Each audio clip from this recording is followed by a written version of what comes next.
Salut tout le monde, alors je vous vole une minute de cette Select Comics pour m'excuser de la qualité de cette vidéo et celle à venir. Je suis désolé mais mon disque dur externe qui contenait tout mon taf qui me permettait de travailler mes vidéos est HS, il répond plus. Alors je suis en train de travailler avec mon frère pour trouver une solution mais on commence à se faire une raison. On a probablement perdu tout notre taf, passé comme futur, ce qui est un peu embêtant parce qu'on a consacré ces derniers jours, ces dernières semaines à écrire et tourner pas mal de vidéos. Voilà, on les a perdus, c'est génial. Ce qu'on a perdu aussi, c'est nos modèles de montage. Alors certes, c'était pas des modèles de montage très travaillés, mais quand t'as pas beaucoup de temps à consacrer à ta chaîne comme moi, ouais, c'était un sacré gain de temps. Mais bon, je pense que vous vous en foutez de ma vie, ce que vous voulez savoir, c'est ce qui nous attend en février dans le monde des comics, et réponse maintenant. Février 2019, alors on va être clair, c'est le mois de Panini, les lecteurs de kiosque qui ont le droit à leur relaunch annuel. Alors perso, je suis pas fan de kiosque, donc je suis pas très affecté par cette nouvelle. Je comprends tout à fait le coup de gueule des lecteurs, et vous l'avez vu dans ma vidéo de janvier, je suis pas un pro Panini, donc je suis pas payé pour vous dire ça, mais là, le relaunch, je dois l'avouer, il est totalement justifié. Ils font que suivre le relaunch de Marvel, qui marque une nouvelle ère, un peu comme Marvel Now. Parce que hormis la série Thor, les séries accueillent toutes deux nouveaux artistes et c'est un relaunch un peu comparable à Marvel Now. Très accessible et avec pas mal de runs très intéressants. Et si vous voulez bien, on va voir ça cas par cas. Alors commençons par le kiosque Spider-Man, car pour la majorité d'entre nous, et c'est mon cas, ton premier kiosque Marvel, c'est du Spider-Man, parce qu'on aime tous Spider-Man. On a tous plus ou moins les bases, via les films, les animés, les séries télé, bref, même si tu débarques en plein milieu d'un arc, t'arriveras à comprendre ce qui se passe. Et pour le coup, si tu commences avec ce kiosque, t'es verni, parce que ce numéro 1 contient le début du run de Spencer sur Spider-Man. Et ça fait du bien, parce que ouais, 10 ans de Dan Slott, même s'il faisait du bon taf, faut l'avouer, post-Superior Spider-Man, il avait plus l'énergie des débuts. Donc ça fait du bien d'avoir un nouvel auteur pour écrire les aventures de Peter Parker. Et c'est tellement bien que je compte vous faire un before sur cette série. Bon, je vais surtout devoir réécrire et retourner le before, même s'il arrive en retard, je suis désolé, j'ai une excuse, problème de disque dur. Retenez juste que ce premier épisode d'Amazing Spider-Man est juste excellent, on retrouve le Spider-Man qu'on aime, c'est même un peu l'anti-One More Day. Alors je suis pas très fan du premier arc, mais le reste est juste très très bon. Pour le reste du magazine, Scarlet Spider, je l'ai pas lu donc je pourrais pas le critiquer, mais le Spectacular Spider-Man est tout aussi excellent, mais dans un ton très différent. Il manquait juste une série pour avoir le kiosque Spider-Man parfait, c'était Venom, mais... Voilà, il y a eu un film, donc il a eu son propre kiosque, un choix qui peut paraître mercantile à première vue, et pourtant, la série Venom est juste excellente, c'est même la meilleure série de ce Fresh Start Marvel.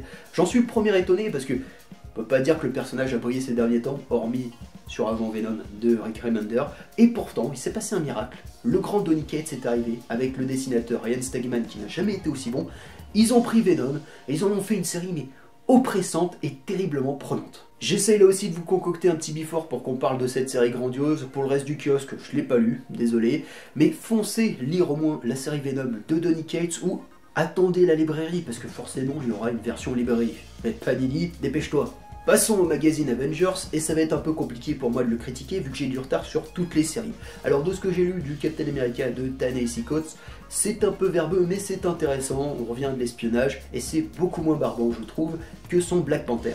L'Iron Man de Dan Slott est très divertissant, très surprenant, mais je dois vous avouer que de ce que j'ai lu, je vois pas trop où ils vont en venir. Et les Avengers de Jason Aaron, que j'attendais énormément, mais j'ai lâché au bout de 2 numéros. Pas parce que c'était mauvais, mais l'histoire est quand même assez prise de tête, donc je me suis dit on va attendre la VF, surtout que l'équipe est assez bandante, chaque membre a son utilité, donc c'est à surveiller de près. En clair, un bon kiosque, il manque juste la série Thor de Jason Aaron, mais il me semble que ça arrive le mois prochain. Côté mutant, c'est le début de X-Men Red, la série de Tom Taylor qui suit l'équipe de Jean Grey constituée de Namor, de Gambit, de Diablo, de Wolverine et j'en passe. Une très belle équipe, vraiment, une série plutôt sympa, mais qui, passé les excellents premiers numéros, ne raconte plus grand chose, ne développe plus ses persos et oublie même d'être un peu une série X-Men. Je dois le dire, c'est ma grosse déception de ce Fresh Start. Il y avait du potentiel, mais la série enchaîne les défauts. Alors, ça se lit bien, comme X-Men Blue et X-Men Gold qui sont dans ce kiosque, mais c'est oubliable. Donc non, c'est pas le retour des grands X-Men. Et je vais pas m'attarder sur le kiosque Wolverine qui est vraiment le vilain petit canard de la bande. Si à la limite il y avait la série X-23, pourquoi pas, mais là les séries sont vraiment pas intéressantes, elles répondent même pas aux questions posées, donc passez votre chemin. Et idem pour Deadpool, mais là c'est peut-être aussi parce que le personnage me gave un peu, j'ai aucun souvenir de sa nouvelle série, Spider-Man Deadpool, je lis pas, et il reste Domino qui est une série plutôt sympa, Et ça fait un peu cher le kiosque pour une série. Et enfin, la vie de Captain Marvel, parce que oui, ils l'ont inclus dedans, ça sort en librairie, j'ai fait un before dessus, donc va mater la vidéo pour connaître mon avis. Et on a enfin terminé avec ce Fresh Start Panini. Donc passons au reste du Panini. J'en ai parlé dans un CLC spécial Thanos sur la chaîne de Les Comics, ça sort là aussi le 6 février, le retour de Thanos qui contient l'intégralité de la série de Jeff Lemire sur le personnage. Une série plutôt sympathique, mais je dois vous avouer que je préfère la série de Donny Cates qui lui succède, beaucoup plus courte, beaucoup plus généreuse. Donc voilà, Panini, dépêche-toi de nous rééditer ça en librairie. Et vu qu'on parle de Donny Cates, ne ratez pas le même jour son Doctor Strange, Loki, sorcier suprême. Et là, j'ai envie de dire, tout est dans le titre, hein, c'est une idée de génie. Loki a volé le titre à Doctor Strange, qui va devoir l'affronter alors qu'il est devenu vétérinaire. Un combat qui peut paraître inégal, mais ce serait sous-estimer Doctor Strange, qui va se servir de ses connaissances, de sa tête, pour récupérer un peu ses pouvoirs. C'est une série vraiment géniale, foncez-y, en plus il y a un chien qui parle. Et pour finir avec Marvel, le 13 février sort le premier tome d'All New Gardien de la Galaxie de Gary Duggan, une excellente série qui avait eu le droit à un before à l'époque, donc je vous invite à mater la vidéo pour en savoir plus. Plus ça tombe bien cette réédition, vu qu'actuellement sort Infinity Wars en kiosque, et cette série c'est un peu son prologue. Passons chez Glénat Comics, le 13 février sort Snot Girl, la première série régulière de Brian Lee O'Malley, le magnifique créateur de Scott Pilgrim. Mais cette fois-ci, il n'occupe que la place de scénariste, la partie graphique étant occupée par Leslie Young. C'est une série assez particulière et même déroutante, parce que ça tranche avec ce que je lis d'habitude, vu qu'on va suivre les malheurs d'une blogueuse mode. Mais derrière cet aspect très shoujo se cache un thriller très mystérieux, très captivant. Donc voilà, n'ayez pas honte, le 13 février, prenez Snot Girl. Heureux, je viens d'interrompre le montage parce que je viens de réaliser que j'ai totalement oublié de vous parler de la grosse sortie du mois chez iComics le 20 février, Scott Pilgrim Perfect Edition. Donc voilà, si t'as jamais lu Scott Pilgrim, fonce parce que c'est l'un des meilleurs comics de tous les temps. Plus là, c'est un prix plutôt abordable. Bon, personnellement, ça m'intéresse pas trop parce que comme tu le vois derrière moi et dans mes mains, j'ai l'ancienne édition de Milady Comics, l'ancien nom d'iComics. D'ailleurs, entre nous, j'ai un peu l'impression que c'est un prétexte qu'a trouvé iComics pour l'avoir sous le nom d'iComics.